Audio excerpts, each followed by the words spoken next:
Welcome everyone to this week's episode of the latest in 3D printing news. And I've only got a couple stories, but they kind of have a similar theme, and I think you'll really enjoy it. So the first one, YouTuber builds working 3D printed turbojet engine and tests it in his attic. And it's as crazy as it sounds. So here's an image of the jet engine. So a YouTuber by the name of Integza has designed a 3D printed jet engine that's functional. And here's a small clip of the video. Sexual. 3, 2, 1.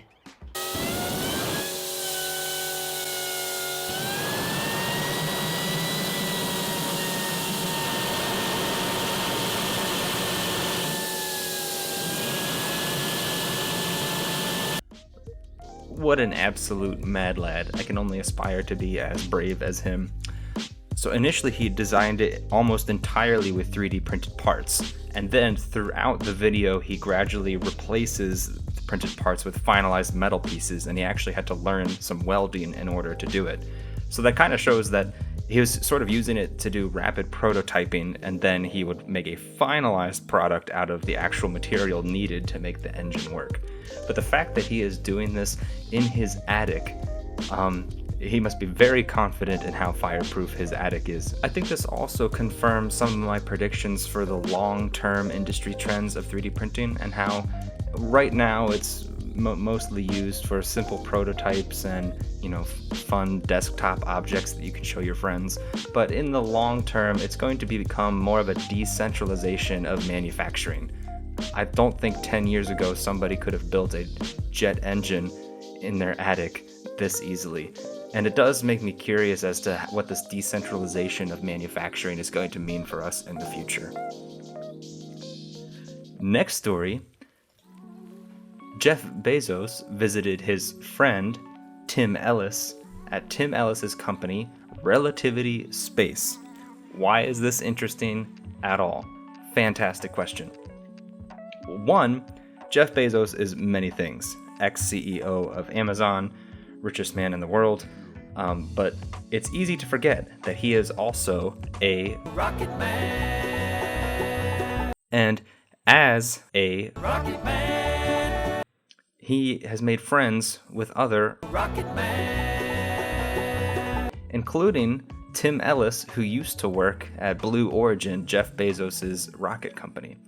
Now, what's crazy about Relativity Space, which I just learned, is if you look through their website, their entire business model is around using entirely 3D printed rockets. So on their website, one of their taglines is "Rockets built and flown in days instead of years." Now, this is awesome. If you can manufacture a rocket at even 1/10 of the time that it currently takes, it's actually feasible that we could see more interstellar travel within my lifetime, which I never thought would be the case. So they say they use 100 times fewer parts than a standard rocket, 10 times faster production time, no fixed tooling, and a simple supply chain. So one of the benefits of this that they talk about in their website is that they can design parts and then change them on the fly and then manufacture the parts in-house right there using 3D printing. So these 3D printers are not like your standard desktop 3D printers. They don't just take spools of plastic. They use much more durable, space-ready materials. But this is fantastic because what that means is that you can rapidly iterate different types of rockets. So if a rocket fails, you can quickly find out why and have a new one operating in maybe weeks or months instead of years. So Relativity Space is a company that I had not heard about before, but now Relativity Space is a company that I'm going to be keeping an eye on, and I am excited to see where they go. Now this is kind of coming full circle, because in 2014, the story's a bit old now, December 22nd, 2014, marked the International Space Station's first 3D printed part in space. They had to 3D print a ratchet wrench. It was a custom wrench to fix something on the International Space Station. And what is absolutely wild is that the astronauts in the International Space Station needed a tool that they didn't have.